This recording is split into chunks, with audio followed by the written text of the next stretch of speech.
First time at the program? I can always spot a newbie. It's my 5th year with Wings. I guess Paul McCartney's got nothing on me, huh? Love, take me down to the streets. It's not a Wings song. Yeah, it's one of their hits from the 70s. I'm not sure which one. It's not. It isn't? No. I think it might be. That's not. Nobody sings that song. I don't know about that. I'll have to Google it. TBTL.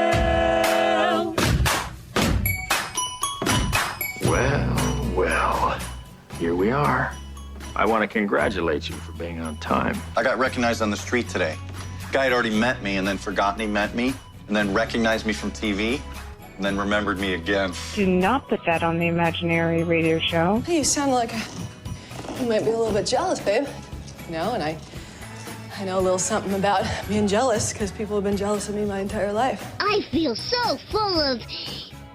What's the opposite of shame? Pride? No, not that far from shame. Less shame. Yeah. Well, all right. Hello, good morning, and welcome everyone to a Tuesday edition of TBTL, the show that just might be too beautiful to live. Hello, CD listeners. My name's Luke Burbank. I am your host. They just want you to be normal, and clearly you're not. Coming to you from the Madrona Hill studio, perched high above the mighty Columbia, where it is real smoky out there. Don't stay in my house if you're dark-sided.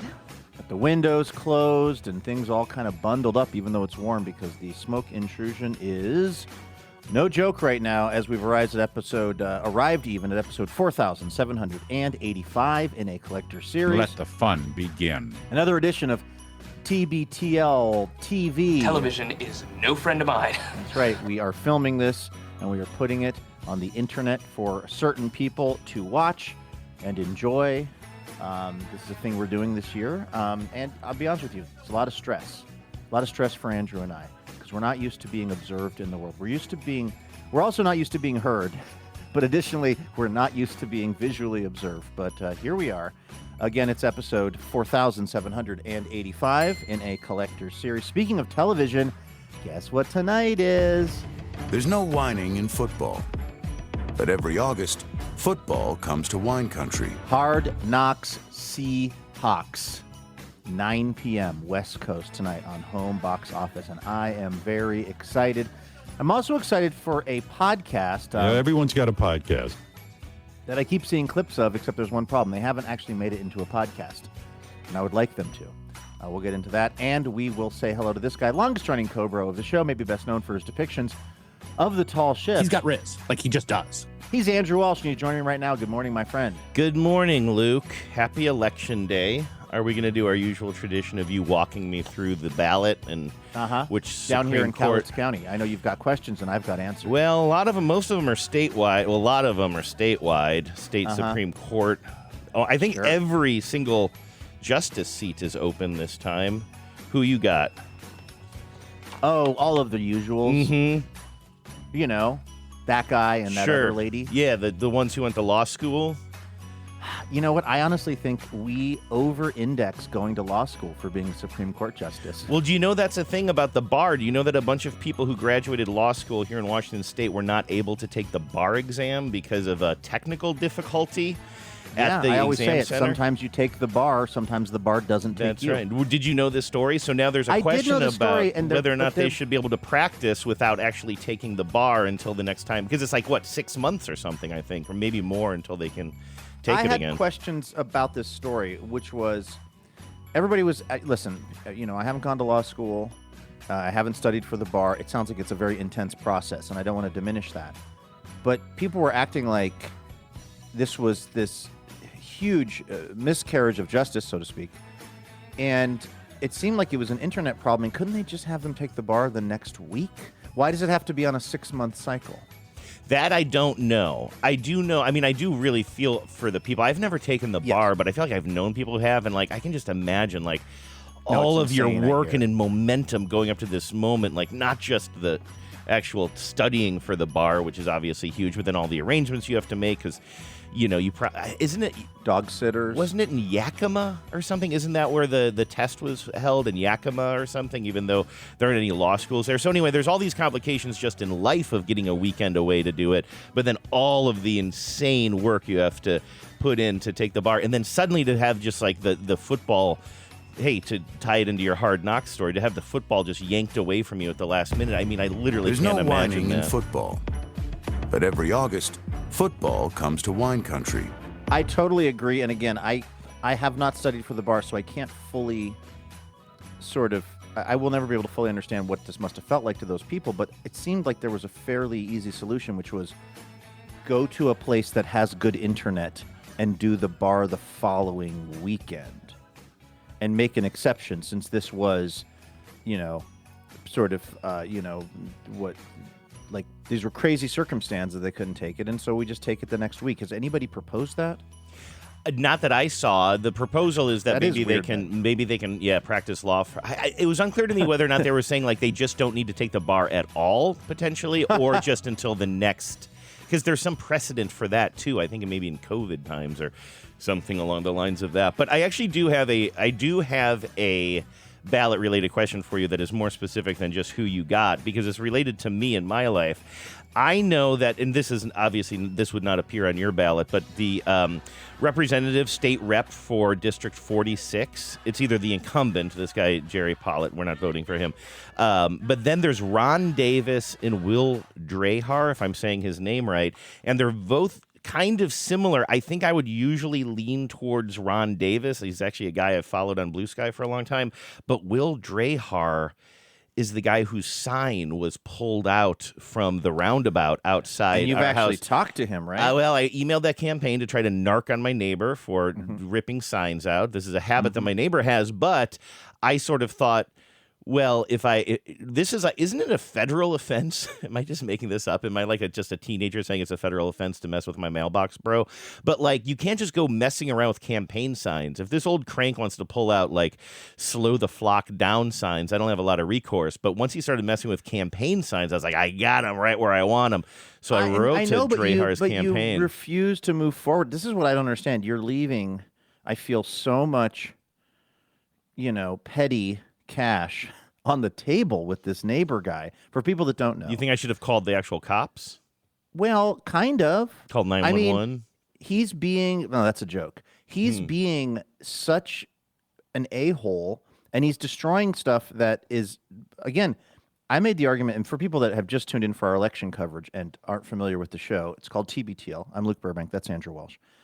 And my friend and colleague Andrew Walsh has a neighbor across the street who is very, very, very triggered by people putting signs in the roundabout that is there to slow people down as they are driving along the street and they get to an intersection. Signs such as, hey, drive like your kids live here and slow down and be careful, which I would argue those signs, if we think they do any good at all, those are a safety sort of measure, and him removing them makes the place less safe. So that seems like a problem. Also, like you said, it's some kind of crime to remove campaign signs or to deface them or mess with them. And like this, I would honestly have dropped a dime on this guy a long time ago to the actual like legitimate, whether it's the police, whether it's the city, whether it's the, King County campaign office or something. I would give this guy, I would honestly, I would love nothing more than to see like law enforcement people at his door talking to him just to see what that does to him. I did see him outside talking to a cop the other day. He was like changing a tire on his car. And I looked out the window and then I saw that a cop had, I guess, stopped just to chat with him maybe because he's fixing the tire on his car kind of like, he's parallel parked outside of his house. I don't think there was any issue with it, but I just look out, and it was one of the rare times in my life where I felt really bad for a cop because I was like, "You're never getting out of this conversation, my friend. Like you are stuck there forever." That's one of my favorite things because he sells a lot of stuff on like, I don't know if it's eBay or whatever platform he uses, and because I know this from when we were still on speaking terms, he has all this camping gear he's always like offloading or whatever, and I like to see the people pull up and then kind of get the canteen or whatever it is, and then I just like start the timer, just like how long before they realize there's no polite way out of this. You have to turn your back on this guy and walk away, otherwise he will never cede the rest of his time to you or the rest of your day. So I mean, there are so many ways we can be messing with this guy, including pretend camping gear customers, figure out where he's posting, and just waste hours and days of his time asking questions about cots. Oh, I and/or see. Doing sleeping this bags. online. I was picturing myself just slapping a Bob Odenkirk-esque mustache on and just walking across the street and saying, "I'm here about the cot." That's the voice I use. That's much more brick and mortar than I was thinking. I was just thinking. The only you just change go in my online. appearance, by the way, would be a dark mustache placed over top of my beard mustache. Yeah, kind of a Cesar Romero type situation Yeah, when he right. was the Joker and he had a mustache, but then he had white paint over the mustache. Yeah. What was the story on that? Like he was in some other production and he couldn't shave the mustache. And he said, Is that I'll only play this role if you don't make me shave the mustache. I thought he just liked the mustache. I'm not joking, because there was the much later version of that. The guy who played Superman poorly, right? Cavill. They had to digitally Henry Cavill. Is it Henry? Yeah, they had to digitally remove his mustache as Superman because he was playing another role in another movie, and he needed the mustache for that. Raises the question: is it easier to take away a mustache or add a mustache in post production? But maybe we'll learn that on today's show. But I'm trying to find. I'm on a subreddit about Cesar Romero in Batman the movie 1966. Cesar Romero refused to shave his trademark mustache, so they just painted over it. So it sounds like, I mean, just based on that headline, maybe. When Cesar Romero played the Joker, he famously refused to shave his signature mustache. The makeup crew simply smeared white clown face paint over it, leaving the facial hair visibly outlined beneath the makeup. He just liked it. I just think he liked his mustache. I don't think it was specifically another project like the Cavill thing. Yeah, it sounds. I think you're right. I mean, I guess his calculation must have been, and I'm looking at his Wikipedia page, and he has that mustache. Boy, what a handsome devil Cesar Romero See? was. Take away the mustache. He must have just thought, look, this is an hour out of my week when I'm playing the Joker. It's probably more than that. But then he's like, but there's many other hours of the day where I'm out in Los Angeles, presumably, having dinner, wining, dining, romancing. And I want to have this sweet mustache. I'm not going to, here's my sweet stash. Let's freaking party. I'm not going to shave it, because for this show and then have to have no mustache during the rest of the week. Yeah, his other project was Life. That's right. That's what it was, and he needed his mustache Here's for my that. sweet stash. Let's freaking party. That makes me want some of those sweet stash gummy bears that I bought from the Silicon Valley guy.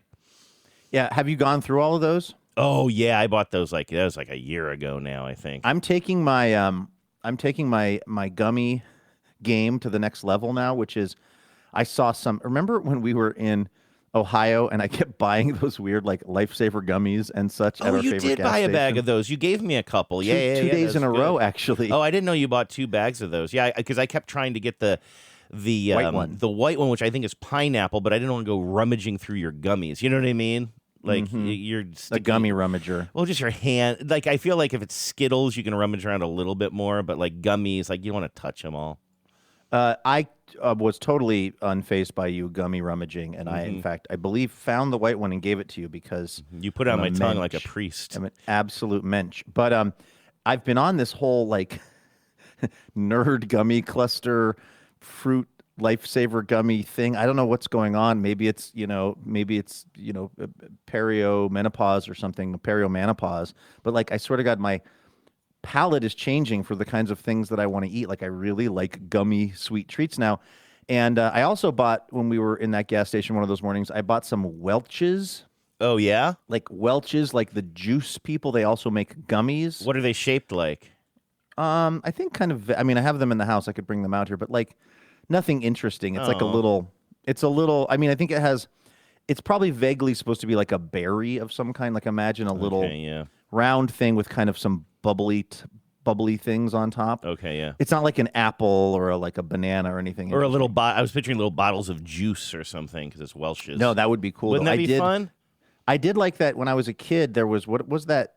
It was actually sort of terrible, but it was such a great gimmick. It was like the little wax bottles of things that you could bite the top off, and they had some sort of liquid inside them. I never had one. I saw there They were were certain gross. candies like that I saw, and yeah, I don't know if they appealed to me or not, but I just didn't have the opportunity to have them. So it was an actual liquid, and then you would chew And was the rest of it wax? You would chew like the that wax chewable because wax? you were so unsatisfied with the liquid that was inside. It would be like root beer. And the idea was it's a little wax, tiny root beer bottle. You bite the top off. You drink the root beer, which, again, it's not carbonated. No. There's not very much of it. And then you're just chewing flavorless wax. That I remember. Because we would also have things like wax lips or something that you could kind of play with, but then you just start chomping on them.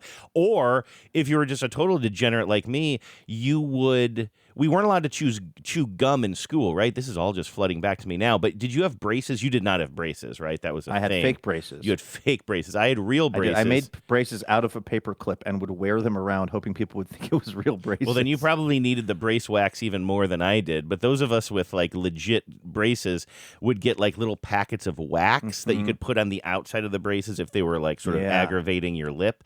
And I don't know if I ever used that stuff properly, but it would come in a little plastic thing, and then it was like you could peel it off, almost like those, like you can peel those cheese, those cheese sticks apart.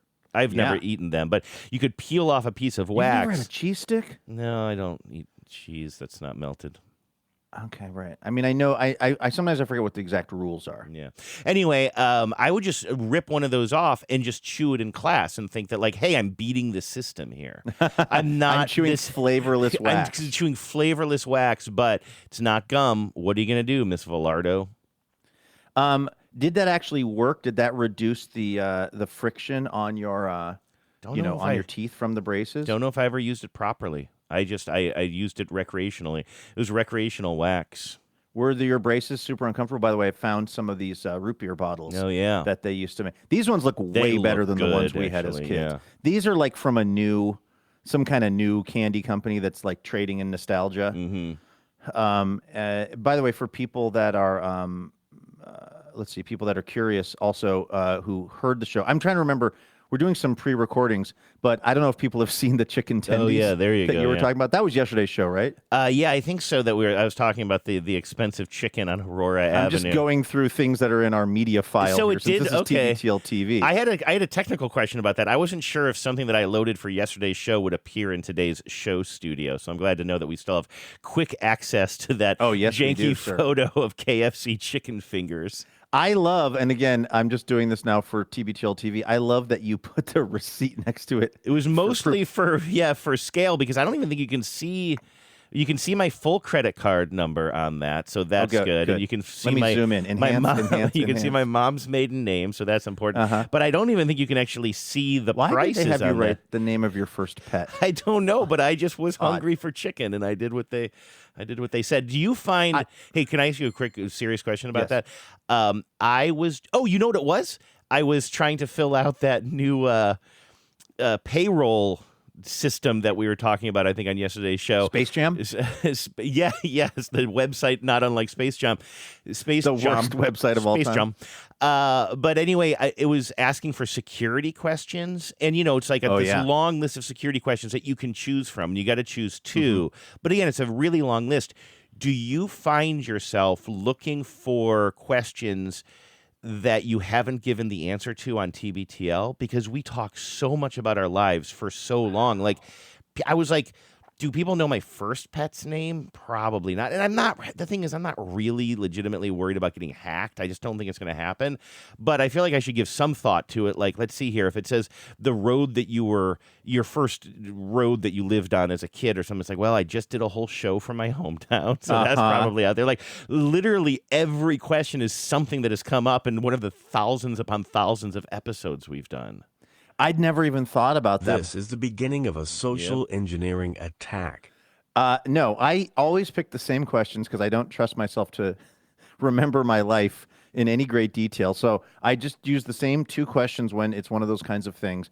And yes, anyone trying to hack me who listens to the show absolutely could. Because, well, no, you know what? Yes, they could. You had one second to like at least. Well, one of them is the name of my elementary school, which is easy peasy. It's Daniel Bagley Elementary School. And then the other is the street I grew up on. That was the one that I thought might be slightly.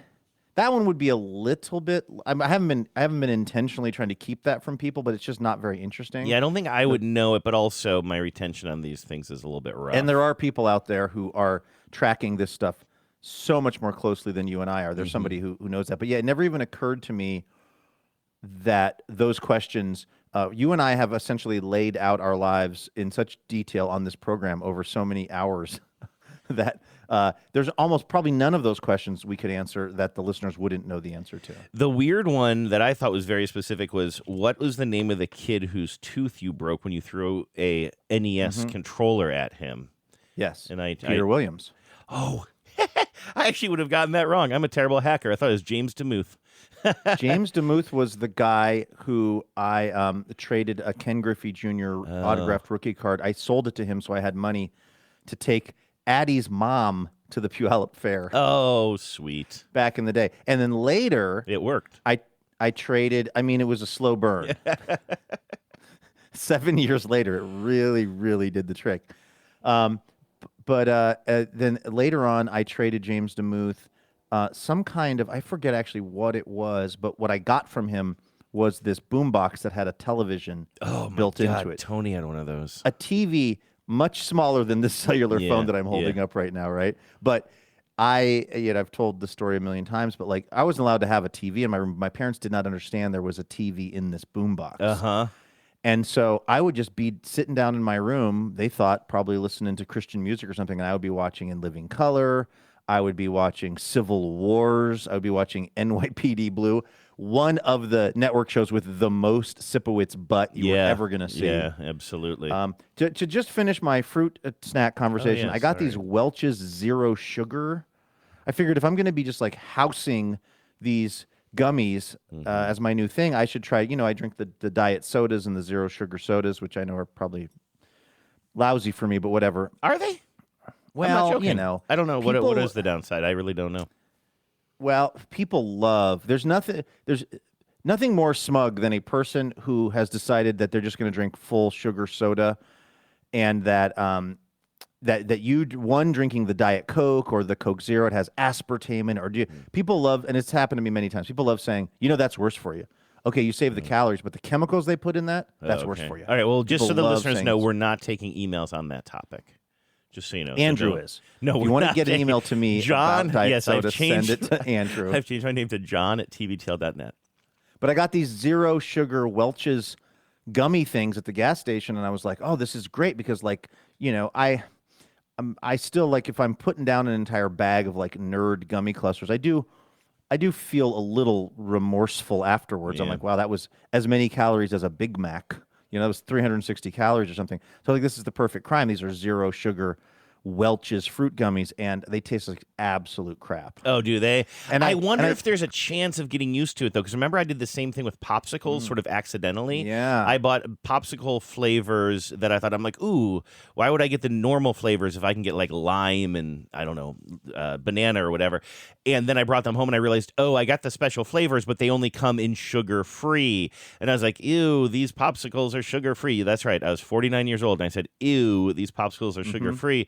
Yeah. And then by the time I got to the end of the box, I didn't remember what real popsicles tasted like anymore, so I just kept buying sugar-free popsicles. Now, the problem the good news is I have 3 bags of these things because I Burbanked used to it then, yeah. I was like, I want 1 bag of these, but what if I want another bag? And what if they don't sell these? And what if I can never find them again? So I bought all of the bags, which was 3, they had at this gas station. And then I took 1 bite of the first one. I was like, these are garbage. Let me ask you this in all seriousness, and this is not a shame-based question at all. I mean, in a certain way, all of my questions are shame-based.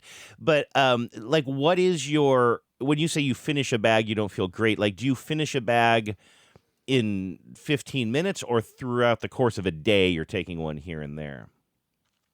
It depends on the time of day. If it's at night and I get... This is something that has happened to me, again, changing bodies, changing times. Like, I was never a snacker and I was never a sweet treat guy. And I have become a sweet treat guy and a little bit of a snacker. So if it's, let's say, 9 p.m. and it's almost time for bed, but I really want a little sweet treat, if I break out the gummy nerds at that point, that whole bag's going down. Yeah. I'm also, if I were to have like maybe a couple in the middle of the day, I wouldn't eat the whole bag. It's a kind of a, it's like when the sun goes down. Yeah. I make worse decisions. Buddy. Oh, I know. But yeah, in the day, I don't really like, it's not, the sweet treat is very time dependent for me. It's very much a like I want to treat myself to something. The day is over. Also, again, I think drinking a lot less has, like, I kind of want to reward myself with something. And it's less sugar intake, right? It is. But also people say, I mean, I'm not sober, obviously, but people do say that when... Right now? I mean... I'm not sober, obviously. Did I mention that the Nerd gummy clusters are doused in THC? Mm-hmm. You've always been a dragon, right? Mm-hmm. Yeah, no, absolutely. You're just finally seeing it. I'm glad that the listeners can finally see it because of TBTL TV. Yeah. Another law enforcement conference, by the way. Fear and Loathing in Las Vegas. That's right. It's literally a law enforcement conference. What a scene. They're all what over a scene. the place. with Michael Jeter up there giving a speech about reefer madness. Wait, who's Michael Jeter? I think his name was Michael Jeter, right? I don't know. We're both going to our... Yeah, Michael Jeter. He is the actor who, I mean, he was in a bunch of stuff. You know him from Air Bud, obviously. I've never seen Air Bud. I do recognize his face, though. He's like he's a like, well, I guess probably in his prime, he was like this middle-aged white guy with male pattern baldness and a mustache, like kind of a blonde reddish mustache and glasses. Yeah, and he is at that law enforcement conference. He's giving this speech about the effects of marijuana on people as Johnny Depp and Benicio del Toro are like sitting there, you know, completely out of their minds. I'm actually going to play you a little bit. Oh, of good. It you got it there? Good. Yeah, I've got Welcome to the third National DA's Convention on Narcotics and Dangerous Drugs. And now, without further ado, the man who will define this cancer eating at the heart of America, Dr. L. Ron Bumquist. L. Ron. L. Ron Bumquist. What a name. God, this movie is so good, dude. I didn't believe they were real. Not like this, man. Not hundreds of them. They're actually pretty nice people once you get to know them. Know them, man. I don't know these people. My goddamn blood. Don't say that word around here. Get them excited. The most efficient way for us to Here we do go. this is for each one of us to try and attempt to imagine what it is like inside of the possessed mind of the addict. For example, a dope fiend refers to the reefer butt as a roach because it resembles a cockroach.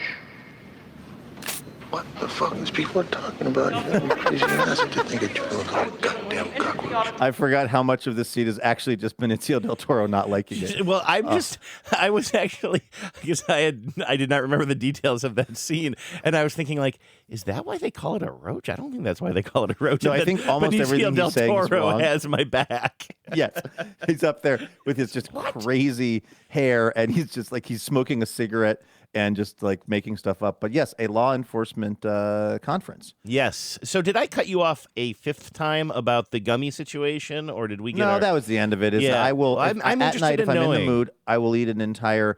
It's what's now had to happen is Becca is now making me slightly healthier sweet treats. This is what I was doing for a while. I was fully getting out a jar of peanut butter and a chocolate bar that I didn't even like. I bought these chocolate bars called, and the name is insane. I saw them on the internet. They're supposed to be high protein and I guess a little bit lower cal, but they're called like Horrimbles chocolates. And they are as horrible as the name would indicate. Really? They taste horrible, yes. And because I bought them off of the internet, I had to buy like a whole box of them. Kind of like, and yeah, they taste very weird to me. But anyway, I needed to get through them. And what I was doing was getting out a Horrimbles chocolate bar and just putting peanut butter on it and just eating it. Like in a commercial. Yeah, I was going to say, it's like a where they Reese's haven't commercial. invented peanut butter cups yet. Yeah, exactly. You got your peanut butter on my chocolate. I'm seriously, I've been like standing in my kitchen doing that at 9:20 at night, looking I at believe that. like flicking TikTok with one hand and eating a proto peanut butter cup with the other.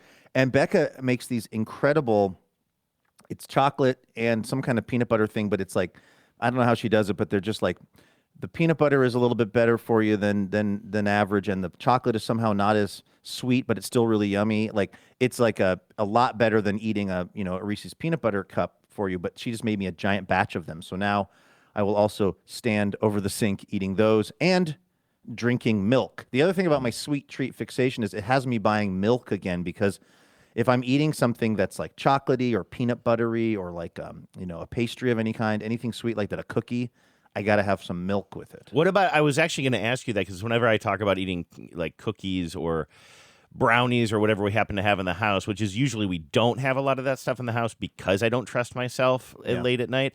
But like, for example, Genevieve bought some of the, I don't even think she knows this right yet, but she bought like a little box of those or one of those plastic containers from the bakery section of like mini cupcakes, sort of. They're only like this big, and you don't have to peel them or anything. There's like, maybe they come with like 20 in a box or whatever.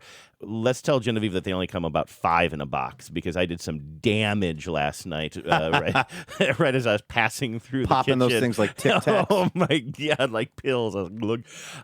But I do not drink milk, and so like for me in that kind of case, and also I'm not proud of this, but in the situations where I'm doing that, I'm sort of like kind of just shame eating them, and so like I'm not like putting some on a plate and then pouring myself a glass of milk and then sitting in front of a television or something. I'm like what you said, like I'm standing in the kitchen at the counter. The only light is the dome light over the stoves, because I think that God can't see me that way.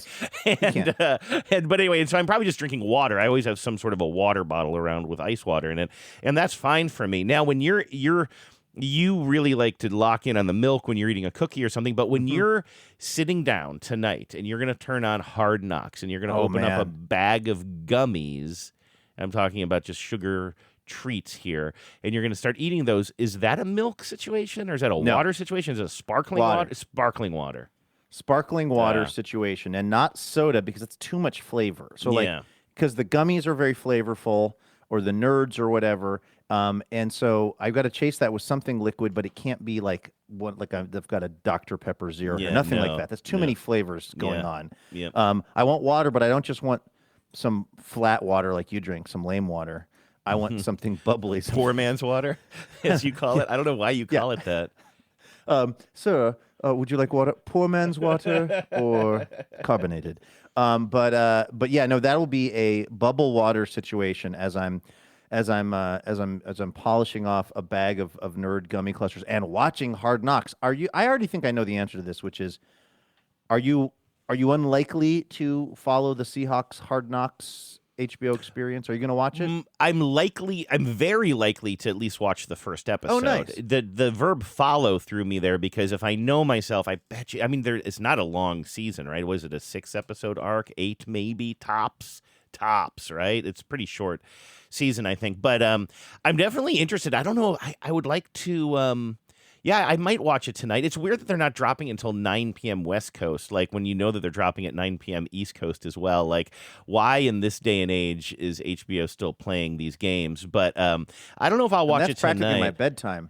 It's getting a little bit late, right? But I'm interested in definitely like just seeing. Yeah, I'm interested in seeing the Seahawks.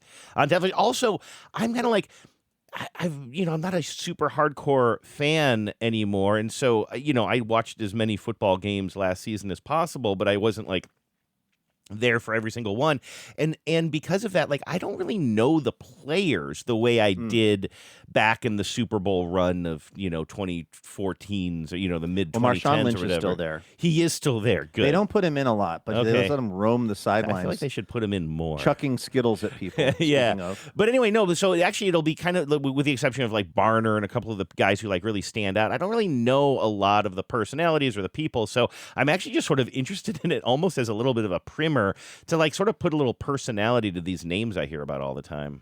They dropped a little preview clip of it that was quite compelling, and it's the coach Mike McDonald is like sitting at his little desk at the VMAC, and Nick Emenwari, who is like a really, really good defensive player for the Seahawks, who's got some sort of injury. He's on a scooter, and he's asking Mike McDonald, he goes, I want to go out on the field, but I don't want the public to see me on this scooter. What should I do? And Mike McDonald gives him kind of a coachy answer. He kind of goes, well, you just do whatever you need to do to get better as fast as you can. So he's like, if that's go home and sleep, that's what it is. If that's go hang out with your teammates, that's what it is. And basically he says, like, what people think about you doesn't matter. And then he goes on to point out that he's got this little like printout or something Mike McDonald does in his office that's like the former NFL coach and now commentator Rex Ryan saying that Mike McDonald is a bad coach or something, like, a long time ago, like this coordinator sucks or whatever. And he's like, and now that guy thinks we're the greatest. And I thought, and Mike McDonald's like, I used to care what people said about me, but now I don't. I'm like, well, you kind of care. Yeah, you still have printed that. out a thing Rex Ryan said. It's in your office. That would to me indicate a lot of caring. Yeah. Also, let me say this: you could care less. You literally could and I say that care less. advisedly. Like so first of all, I thought it would be funny if the coach just like broke the fourth wall and turned to the camera and said to Imawari, like, well, I think they're going to see you on the scooter. Yeah. Like, there's a camera right here. Right. But that goes to my point of him. Like, I'm also interested in seeing if this series can make me like Mike McDonald, because for a coach who is obviously so good for our team and just such a good coach and does the right things that a coach needs to do, I find him so deeply and almost irritatingly uninteresting. And how can somebody be irritatingly uninteresting? I'm not sure, but he is. Because I hear his little hits on the Brock and Salk show. I'm sure they call it like the Coach's Corner or the Mike McDonald show or something like that. And like, he just, again, he says everything that a coach should say. Like, he just is like kind of down the middle, like whatever. And that's fine. That's what a coach should do. But like, also, I don't need to be hearing from that coach then. Just let the players hear from that coach. Like, I just find him to be, I would hate to have dinner with him for some reason. And not for any like toxic reason. There are like, you can count on one hand and maybe one finger the number of NFL coaches who are actually remotely interesting people outside of the question of football. Yeah. And speaking of Mike's, I think it's Mike McDaniel, who's now, he's not the head coach in Miami anymore. Jim right? Harbaugh's assistant coach, I yeah. think, for the Chargers, maybe. Okay, yeah. He is a fascinating character, but he is one of one. Because the rest of these, Pete Carroll was, I think I was spoiled by Pete Carroll for so long. I found Pete Carroll deeply annoying, as I always talked about. Yeah, he was kind of annoying, but he definitely was a character. Like, you didn't, like, I mean, he was a character, but to me, he just, nothing he ever said, if you took everything he said and you put it into a big Tupperware thing and you put it on a scale, it would weigh nothing. Yeah, no, like, absolutely. Yeah. To quote Le Batard, the words mean nothing. But like the coaches tell the media, it never means anything. They're always just sort of like just saying the same cliches, whatever. But he said it with a certain vigor or just a recklessness that really it made for better. And again, the job of a coach is not to entertain me on a Monday morning recap segment on the Brock and Salk show. That is not the priority of a coach. But from a listening standpoint, I would take Pete Carroll any day over Mike McDonald. There was this other, by the way, I've texted my buddy Steve, who's the sound guy working on Hard Knocks, and I've asked him, what's it like working with Mike McDonald? So maybe we'll get an update by like tomorrow's show from the inside to find out what he's really like. Another thing, apparently, is that Mike McDonald this actually is kind of charming. He describes himself as the most awkward person in the room, typically. Oh. And there was some other, I don't know if this is a clip. I read a description of this, but they were talking to some other players, I think Seahawks players, who said, yeah, he's really awkward. He'll just come into like a coach's meeting, with like a particular part of the team. Let's say it's the receivers meeting. He'll just come and then he'll just stand around and be weird, and then he'll go like, is it awkward in here? And we'll go, yeah, because you're making it awkward. Yeah. Okay, well, that's really interesting. Kind of charming, right? See, that's what I'm saying. Like, I actually hope that this show does introduce me to another side of him. Like, if he's actually, one thing I noticed, and I'm getting too deep on this, but I guess we're talking about Hard Knocks, and so this is where it's going to lead. But the one thing I noticed about him doing these regular hits on the local sports radio station every Monday or whatever, this is an agreement between the radio station and the team, and they were doing it with the previous coach Pete Carroll, and it's kind of a pretty standard type of thing in this kind of media. And one thing I noticed is when Mike McDonald started doing it, he always started bringing somebody else from the team with him.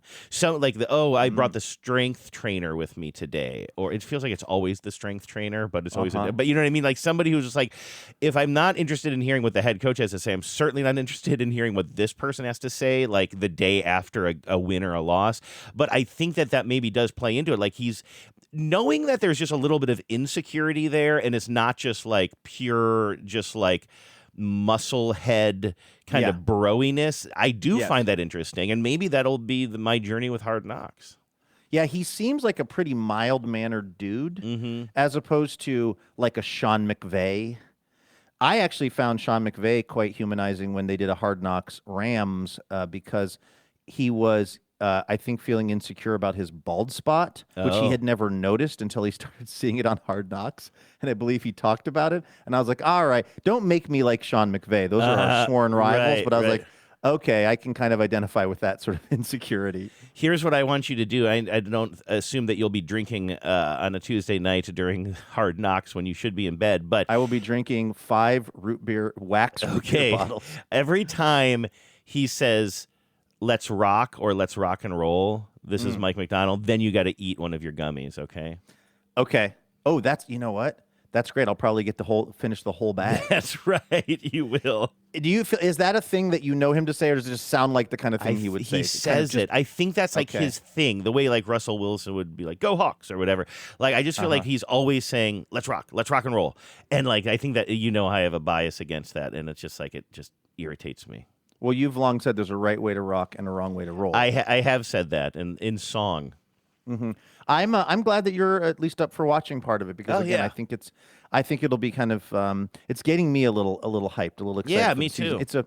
It's a weird, not to turn this into a no point, but it's very odd to be in the position of having won the Super Bowl and being considered not even in the top 10 best teams in the NFL. I know. Like, not to get all, I don't know, chip on our shoulder about it, because it's very fun to win the Super Bowl, and that's awesome. I'm glad we did it. But, like, I guess I understand us maybe not being the prohibitive favorite because you've got the Rams and stuff, but, like, we didn't lose anybody significant. We have the whole team back that won the Super Bowl, and, like, it's strange. I'm hoping that leads, I hope that sort of puts a little gas in the engine for us, I guess. Yeah, it just sort of seems like, again, the little bits and pieces I hear. During baseball season, I actually sort of resent football coverage. I mean, now we're getting pretty close to, I mean, training camp has already begun. Obviously, they're deep into training camp. So we're getting pretty close to actual football season now, so it doesn't really bother me necessarily. But leading up to, like, this time of year, like in June or whatever, when they're talking about football stuff on the radio, I get kind of irritated by it. But I don't remember. I started that sentence with a point, and I've already just the forgotten. fact that we're that in the national media, nobody is even talking about the Seahawks little bit. It's as just being Rams, like a it's good team. Yeah, it's just like they're ready to just crown the Rams. It's very weird. I mean, it's like, hello, human fly here. Hello, Super Bowl champs here. Like, you don't think we're going to win it, but when you're talking about teams that could win it, I feel like we should be in the conversation. But having just won it with by the way, Sam Darnold, our quarterback, is freakishly young for having been around the league for what feels like 10 years. Yeah. And having mono. That's right. I didn't realize that he's young. I always think of him as being like this sort of journeyman. And thus I think of him as older than he is, but he's actually younger than I think. He's 29 years old. Okay, he's not freakishly young, but he's the same age as I saw this graphic the other day. There are a number of other quarterbacks. Oh, like Joe Burrow, or like he's as young as other quarterbacks that are seen as being kind of relatively young and just entering their prime. Out of curiosity, I want to play a game with you just out of curiosity. Do you think Lamar Jackson is older or younger than that? Do I think Lamar Jackson is older or younger than 29? I think he's younger. I think he's 28. He's actually 29, too. And for some reason that surprises me, but I don't know why. Because it feels like he's been in the league for a million years. In a certain way, yeah. Well, I guess I looked him up first because I just try to think of like who's a very like relevant, interesting quarterback, right? And so I do think of him as being very relevant and interesting. But also, and so maybe I was expecting him to be younger. But then as I thought about it, it's like, God, we've been talking about Lamar Jackson for a long time. So I don't even really know. We've been talking about Jackson ever since the fire went out. That's a song lyric. That's a song lyric. That's a Johnny Cash song. Oh. We've been talking about Jackson ever since the fire went out. I'm going to Jackson. Oh, you turn a loose of my coat. Okay, yeah, I'm going to Jackson. Goodbye, that's all she wrote. Yeah, so maybe tomorrow we'll have a little. I'm also just looking forward to some real amazing VOs from Hard Knocks. What are they going to say about Renton? Oh, that's a really really good point. Well, yeah, I will try to watch tonight. Like I say, 9 o'clock. I'm not like going to bed at 9 o'clock, but I could definitely see That's myself when you're waking up. I can see right? myself deep into some sort of project where I don't want to like stop and think about football. But so I'll try to. If I'll we're watch making for both it of us. Are you definitely you're like committed to watching it tonight? I think I'm pretty excited about it. I'm going to be. I think I'll just be getting home at 9 because I am. You know what I'm going to this evening in Portland is a fundraiser for Coach Ben's. I'm still unclear on it. Cousin, who's running for Congress out of Montana, Sam Forstag. Oh, right. Yes. It's a fundraiser for him in Portland. I guess they're coming over to get that sweet Portland moolah to help fund the. Of course, it was one of those things where Becca was like, "Oh, we should go to this fundraiser for him," and I was like, "Yeah, that's gonna cost money." She goes, "No, it's free." I go, "It's not going to be free. That's not how fundraisers work. It's $100 a person to find out where it is." Oh wow! Are they doing like? And then I paid it, and it's at a community center. It's like, come on. Wait, that's like, interesting. They built in some sort of intrigue, sort of, so it'd be like almost speakeasy-esque. Was that the idea? I think they didn't want people just showing up who didn't pay. It was like, so you had to buy your ticket, and then upon buy, and usually, in my experience, these kinds of things are usually at someone's very nice home, someone's house that can hold a couple of hundred people. And I was like, okay, cool. We'll go to Lake Oswego, which is a very fancy neighborhood. We'll go to some fancy person's house. I'll steal some deviled eggs. I mean, by steal, I mean, yeah, I'll steal some deviled eggs. And then when it's time for them to ask for money, we will yoink out the back door. But no, had to buy the tickets up front. And then they just told us it's at a community center, which felt like a real letdown. Yeah. And also, there will be more opportunities to help fund the campaign when you're there, right? I assume? Like there's built-in, is it an auction? Or Act Blue. Do you know what Act Blue is? Yes. It's like a...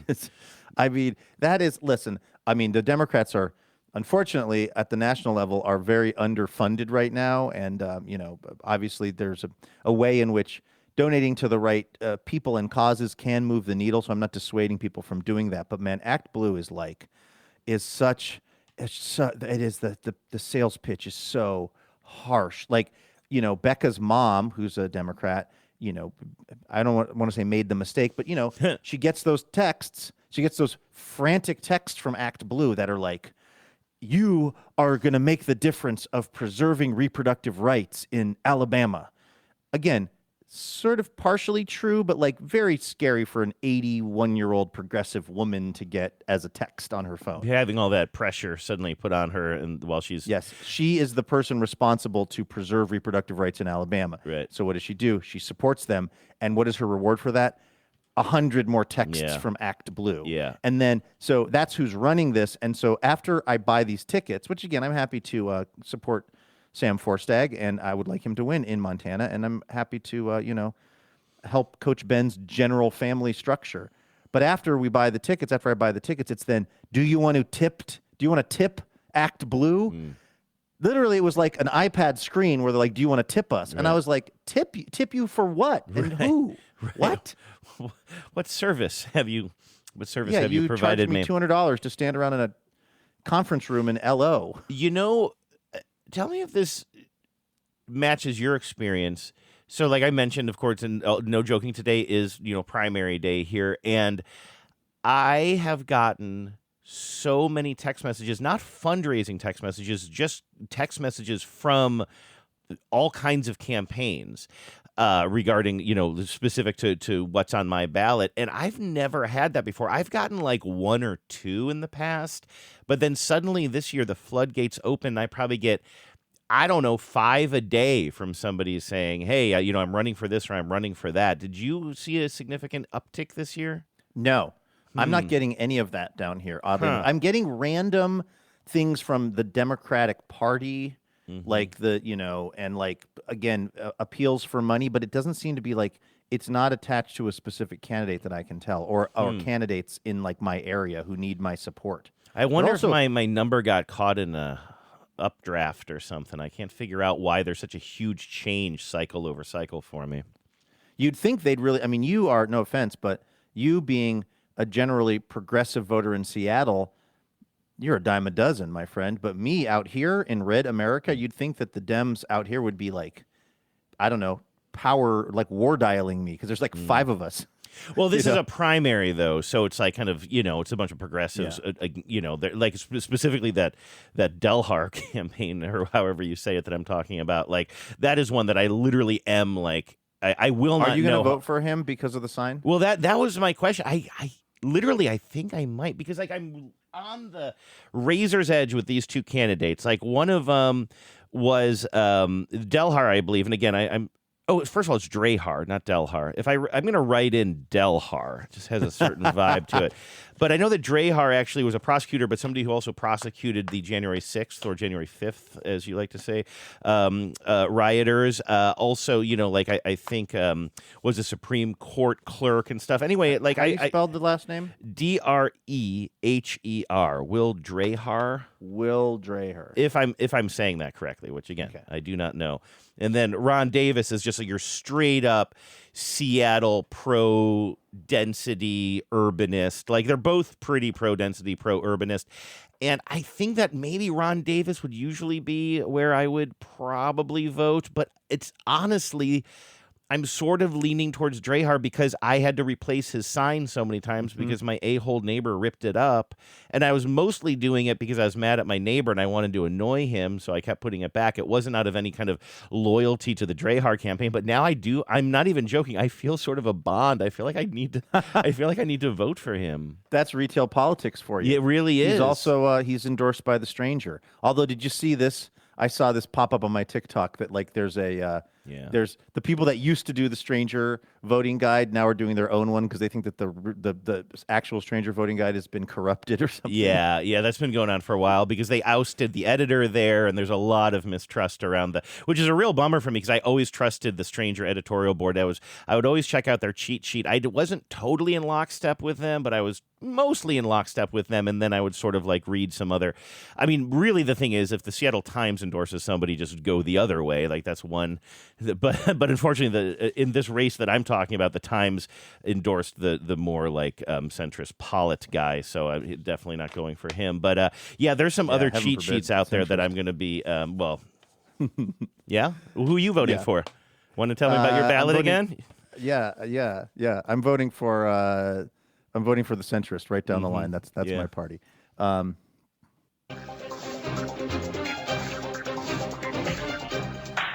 Hello and welcome to Top Story. I have been like saying this thing a bunch in our little meetings and stuff about like the clips are the show, which is I see so many clips of podcasts on like TikTok and stuff, and my thought about like when we put a clip of TBTL up on the internet, John put something on Instagram or whatever, it's like, oh, well, people will watch that clip and then they'll go maybe find out what TBTL is. It's like an advertisement for the show. But what I've increasingly figured out, at least as far as for me, what it is it's just now a show of 30-second clips of Stavros Halkias being funny with his friends. And I never even go find the real show. I just watch it, and that's how I appreciate the content. But I'm having the opposite problem with this thing called Portcast. Did you ever hear about something called the Ron and Fez show? No. A million years ago? It was kind of at the time when I was also really into the Don and Mike show. There was a couple of, this was back when there were still a couple of national, like, FM talk shows that were kind of being simulcasted across the country out of like WJFK. That's where the Don and Mike show was coming from, but it played in Seattle. And then there was this Ron and Fez show that was out of New York or something, but it would also play in Seattle. And I thought it was pretty entertaining. One of the guys from that show named Ron Bennington, he has been diagnosed with, I think, fairly serious cancer that I don't know if it's considered curable or not. Well, they're giving him chemo, and this is what the show is. It's called the Portcast, because what he's doing is he's having his comedian friends who are great. It's like Dave Attell. It's like all these comedians that I really like. They just hang out with him while he's getting his chemo. Wow. And they just like talk and joke. And it's the clips that I see of it. It's so funny. And it's so like, it's a very compelling backdrop for one of these shows. It's literally like Subway Takes in that they're holding, it's got the thing where the microphone is taped to a little, it's not a Subway card, obviously. I don't know what it is, if it's his hospital ID or something, but they're literally kind of doing that, but it is while he is hooked up to his chemo port. And every clip that I see of it, I just find it totally intriguing. Again, the stakes are very high. This is a person who's going through something intense. He's really funny. He has a lot of really funny friends. The thing is, it's not a podcast. It's just 20-second clips of this, I guess. And I've been Googling like Portcast once a week for the last month, trying to figure out when are they going to actually make this a show that I can listen to. And there's Reddits going, is this a show? And the answer is no. It's just, I guess I get to see Dave Attell make a funny joke, and that's the show. And there's not enough of it for me. It's like, I don't want the clips to be the show. I want the show to be the show. It's interesting, like your expectation, because I was unfamiliar with this until you just told me about it a second ago, but it's interesting that like your expectation is different for this because it's kind of conversational, I think, because you and I follow all kinds of people on TikTok that only do TikToks, right? Like that do short form. Now, whether that's somebody actually sort of like doing, yes, exactly. Whether it's somebody just like talking into their phone and trying out a comedy bit, or somebody actually like trying to do like some sort of sketch comedy or whatever. But there's something about this format that is more conversational, so it feels to you like there needs to be or should be a longer podcast behind it, right? That's a different expectation. Yeah, I mean, I guess I just think I would be really interested to hear the longer form version of this. I want to hear how this guy's processing, what he's going through. I want to hear kind of like how much of it is comedic and how much of it is kind of heartfelt because of, again, these are friends of his who are coming. There's a comedian named Ian, I don't know how to say his last name, if it's Fidance or Fidance, but he shows up. It's him. I think it's him and Dave Attell, and Ian he's like, I didn't know what to bring, so he brings him like 2 edible arrangements, and then brings him like from Smith and Walensky's like a big lobster and some other stuff, like a cooked lobster. I think like a steamed lobster. He's just got this Smith and Walensky's bag, and it's clear that like Ron Bennington can't eat like anything, right? Like there's a lot of stuff he can't eat. So then you can see that Ian Fidance is kind of like, damn, I spent like $100 on this lobster. Can I take the lobster home? Like no one's going to eat the lobster. So you could see that he kind of like, and it's something else. It was like a lobster and some other high end, I don't know, it was caviar or whatever.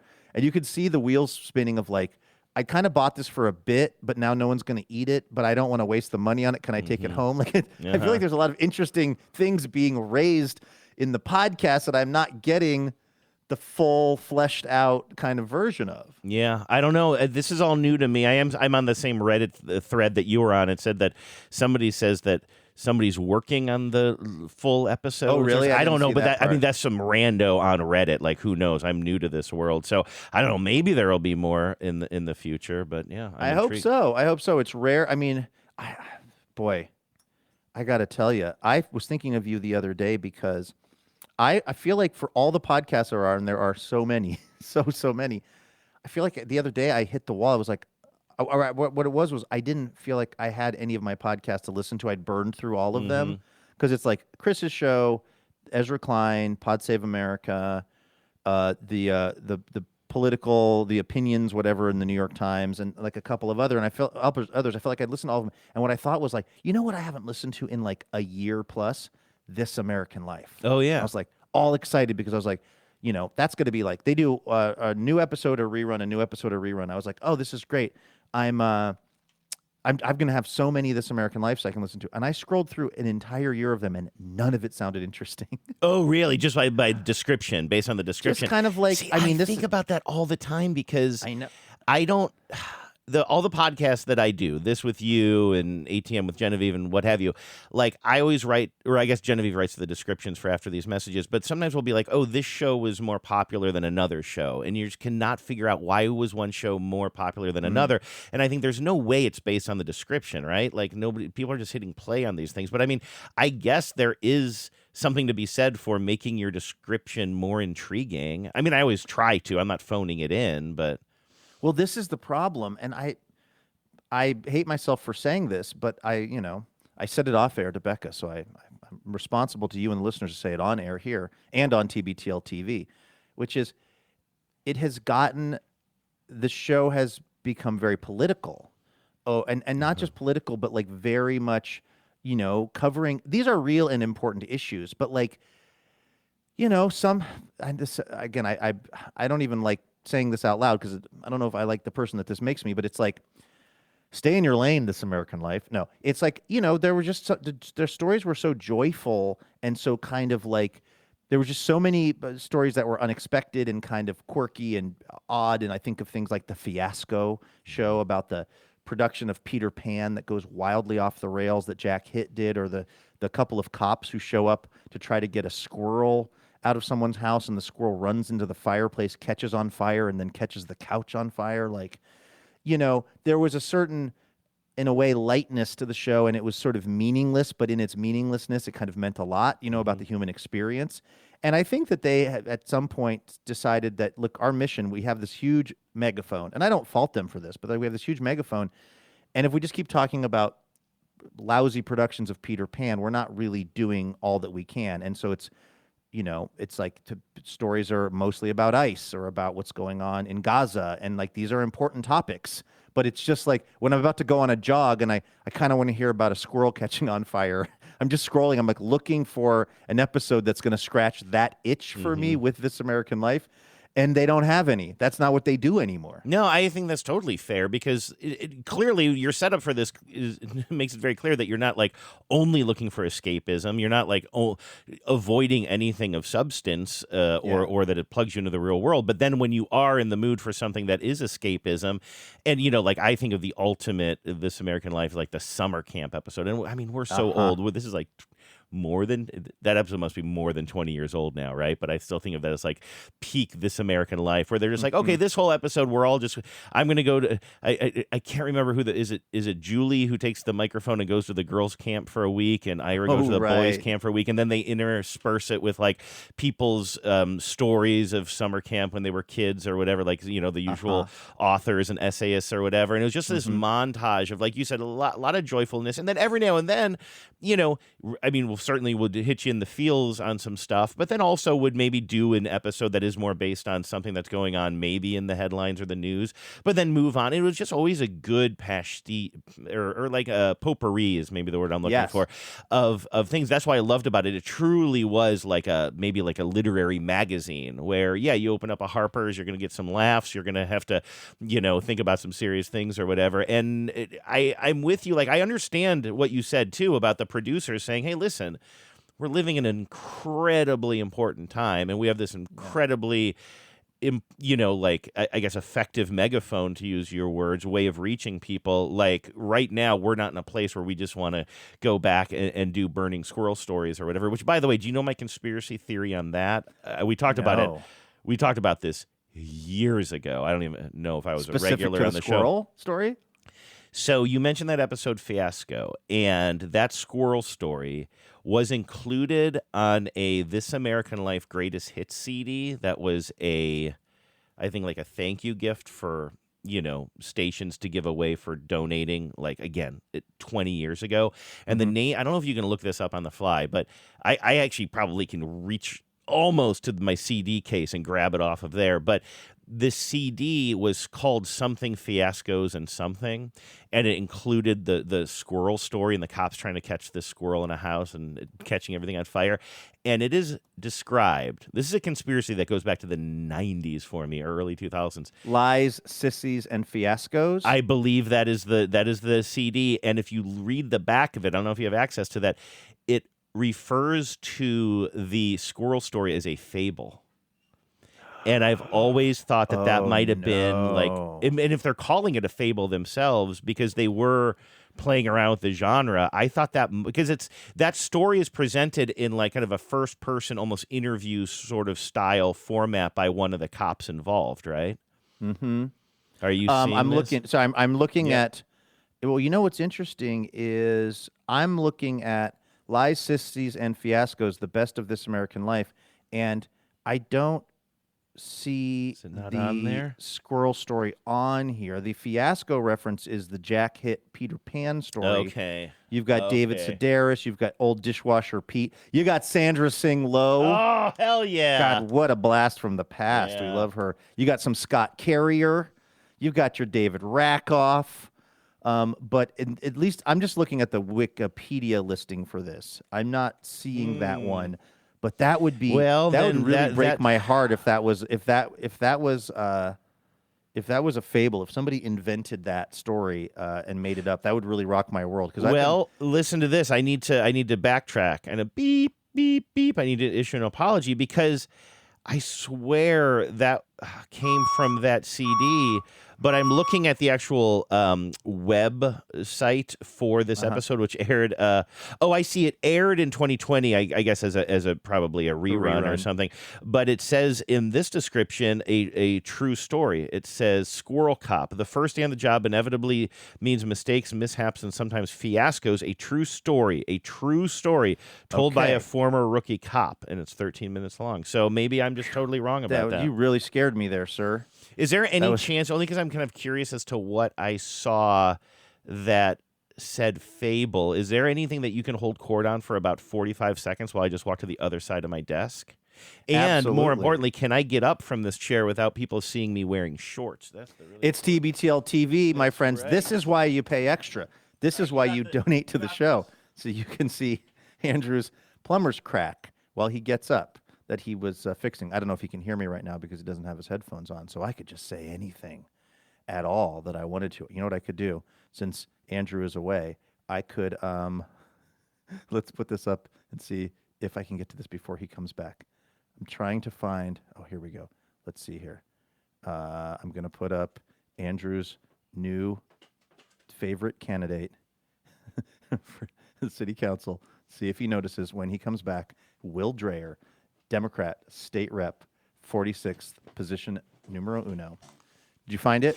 No, but just to make that worthwhile, I just grabbed my Zwan CD instead. What is Zwan? This was the Billy Corgan project after. Oh no! Really? Smashing Pumpkins. Yeah, I think it might have been Everybody But Darcy. I don't know, but I just thought that was funny because the thing is, I keep whatever like non-music spoken word stuff at the very end of my collection. So my collection of alphabetized, by band or whatever, musician. But then at the end, if I had stuff like that, like I had a Car Talk CD. I didn't see that over there. I was also trying to be as quick as possible. I love how out of breath I am from going to the other side of a table. So I was looking for spoken word stuff, and then the last music CD was Zwan. So I figured I'd grab that to make you laugh. But I'm sorry that I wasn't able to find it. I've got the track listing here. Okay. I mean, I've got the track listing of this American Life CD, I believe. And let's see which might be a fable. Not the Peter Pan story from Jack Hitt. I'll go ahead and take Will Dreyer down now. Since thanks. Yeah, were you playing drops, or were you just reading his bio? I was just putting his picture up because it's TBTL TV. Okay, great. Just trying to make you laugh when you got back. Peter Pan by Jack Hitt. We know that's a true story. Drama Bug by David Sedaris. I think I remember him saying something from that essay. He's talking about kind of when he found his tribe, when he found like a bunch of kind of theater kids at some point, maybe even when he was at summer camp. And I remember he says something like, we were a string of light bulbs left on. Oh. He sort of described their energy in that way. That's always stuck with me. I wonder if that's from the Drama Bug essay. Something called Letterman Cookies by Dishwasher Pete. Mr. Lowe's Not Afraid to Be Naked. That's Sandra Singlow talking presumably about her dad. Teen Getaway by Cheryl Trecu. I don't know that story. Shooting Dad by Sarah Val. This is kind of interesting. They put the Ms. Cheryl Trecu, Ms. Sarah Val, and Mr. Ira Glass, and Mr. Jack Hitt. But then somebody named Rob Bindler, who did Hands on a Hard Body, doesn't get the honorific, doesn't get the Mr. I wonder why. Boy, this is a real trip down memory lane, man. All these stories. You remember Hands on a Hard Body? Oh, very much so. Yeah, and then they didn't. Somebody made a documentary about it after the radio documentary, right? Somebody made a film. Was that the order of events? I assumed it went the other direction. Oh, maybe I'm wrong. I thought. Well, my point of reference for that was the This American Life story first, but that might have been, I saw that documentary at the Grand Illusion on 45th. Oh, yeah. Like it had been out for a long time. They were just like showing it, and I remember going to the Grand Illusion and watching Hands on a Hard Body. If people don't know, the film version of it was this doc about a contest in like Texas, I think Longview, Texas, maybe, where it's one of those car dealership things where they pick some names, the radio station picks some names, and you got to come and you put your hands on this car, and the last person with their hand on the vehicle wins the vehicle. And it's just following these people as they torture themselves to try to win this thing. And it's shockingly compelling.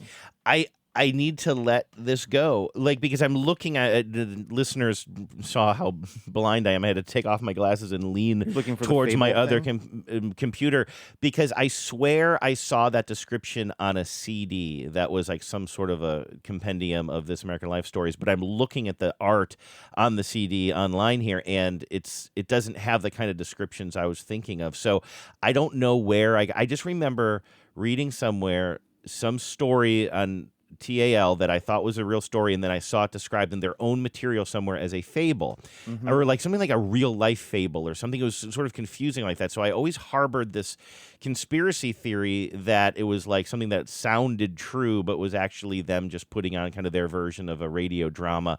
But I can find zero evidence of that, and I need to back off of this. The question is, have you been Googling This American Life fable? I did. I just found one thing that did. I don't know if you did that as well. I found one story, some holiday-related story that says a true fable from Maine or something like it's that. Another Jack Hitt piece, by the way. And what is it? God shed his grace on thee. Give the people what they want. A 13-minute audio piece exploring how the Americas got their name. See, that's not. That's not the what I'm detail thinking how of. explorer Amerigo Vespucci successfully stamped his name across the map of the Western Hemisphere. Yeah, I don't recall that one it at could all. Be something so. like Shalom Oslander might have written. He wrote did a lot of stuff for the show where it was kind of like, sort of, like a fable. He's very into the Bible and biblical stuff, and kind of writing these fables that are sort of Bible-esque and stuff. And did he write stories from the perspective of animals, or was that Rakoff?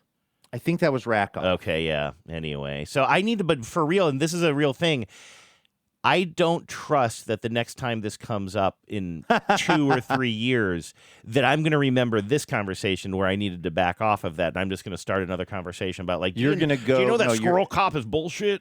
And you're going to go to your CD rack. And yes, exactly. And I'm going to find Sissy's Lies here. and I'm going to leave Fables. myself a note, and this is Zwan CD. Dear future Andrew, I know what mission you're on. Oh my God, this is like the least compelling version of Memento ever.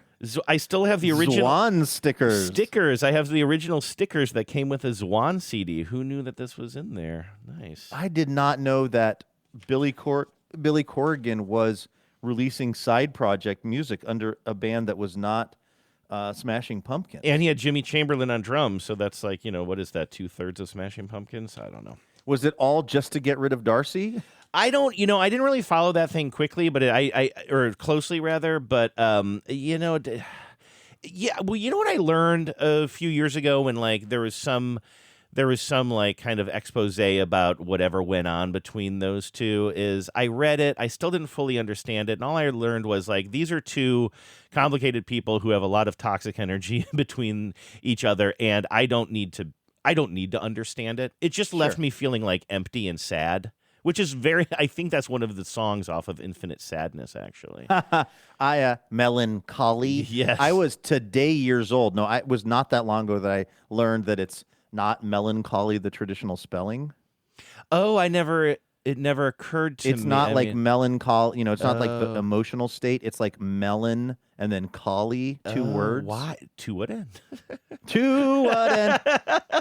It's funny because, that album, like, I was just such a mopey, morose, lovelorn, like, teenager or like young adult in college, and I can't tell you how I just listened to that over and over and over, but it's also bloated, there's a double disc, and it's like very it's kind of self-involved or whatever, but I guess I was just the right age and the right era for that. But it's funny that I don't know that I would have known that melancholy is spelled a funky way, and I literally sat with that CD in my old man chair in my college dorm while I just listened to it for the 1,000th time, scraping my bowl.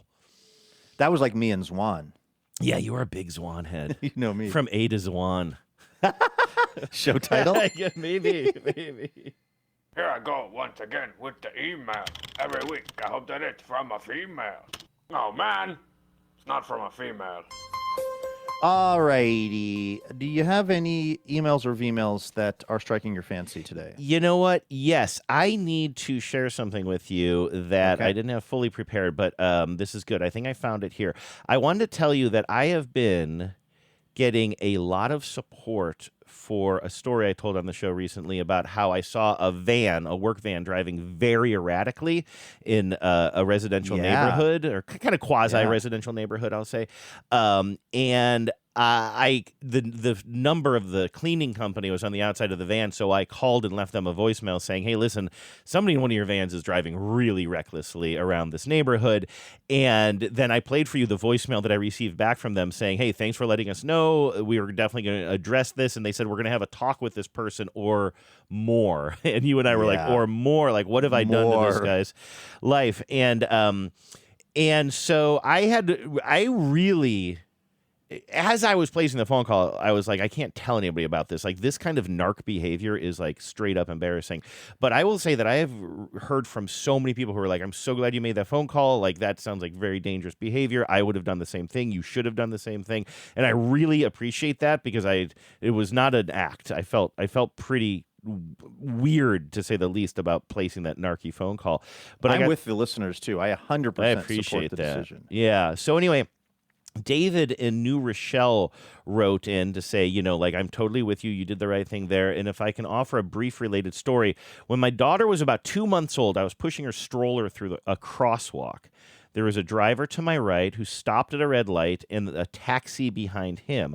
I could see the taxi driver was honking and waving his arms because he wanted the driver in front of him to turn right on red, but the driver was yielding to us in the crosswalk. The taxi driver tore out, pulling around him into the oncoming lane and nearly directly into us before he slammed on his brakes. I was too frozen to do anything but get to the sidewalk, but my wife got a picture of the taxi number since he immediately needed to stop at the next red light anyway. She witnessed 2 other incidents of aggressive driving from the same driver because she works from home and has a good view of our neighborhood. By the way, I love this rear window vibe. So she called the company, and the owner said something really non-committal, like, yeah, he's getting pretty old and should probably retire soon. But nothing happened with this driver. Fast forward to a few months ago, and I see on the local news that the same taxi driver made a turn through a crosswalk, hitting a pedestrian and swerving into a restaurant, which was fortunately closed, and injuring his 2 passengers. It seems that everyone was ultimately okay, but it could have ended much worse, and we wish the taxi company had taken our phone call as seriously as it sounds like the cleaning company took yours. Wow. That's crazy. That is crazy. That doesn't scan with the way that I tend to think about people driving as they get older. Feels like as we get older, I feel like we drive more slowly. We're a little more tentative. I know I am. And like that's a really bad outcome if someone is both kind of maybe not as their reflexes are slower, their eyesight might not be as great, and they want to drive more aggressively. Well, let me ask you this: what is the proximity of New Rochelle to actual New York City? Because this feels like an old school New York City taxi driver, right? Who's just kind of like one of the characters in those movies I watched in the 80s where they're just like very aggressive drivers and they're honking and yelling at everybody. And this is just what he knows, and it's all he ever wants to know. It looks, they're a bit north of the Bronx. They're sort of like, let's see, you could say it looks like it's, it's definitely not in like the city. It's not in one of the boroughs, but it's also, if I was guessing, I would say it's probably like a 30-minute drive, maybe from the Bronx. So it is like, it's in the mix. In other words, you could see in the this mix. guy being in New York It's not City. in like, it's not up in, Albany or something crazy. Yeah. So yeah, maybe that was just maybe that cab driver just lived up in New Rochelle. Yeah. And was like a New York City cab driver, but when he was driving home back to New Rochelle, he was putting people in danger.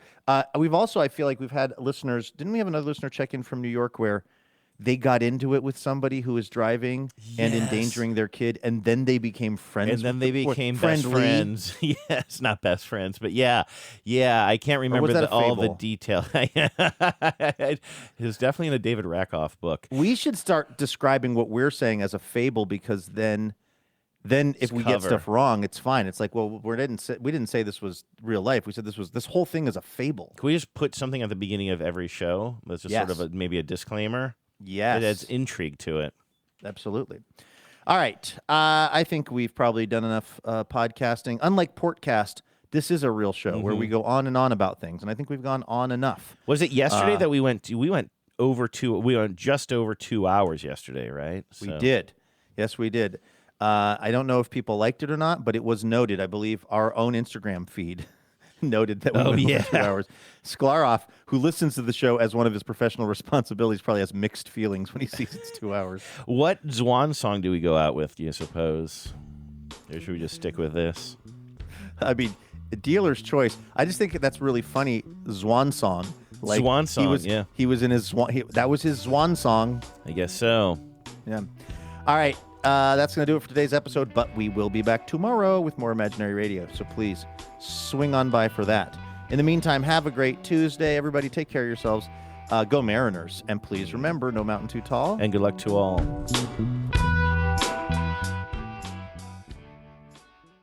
Power out.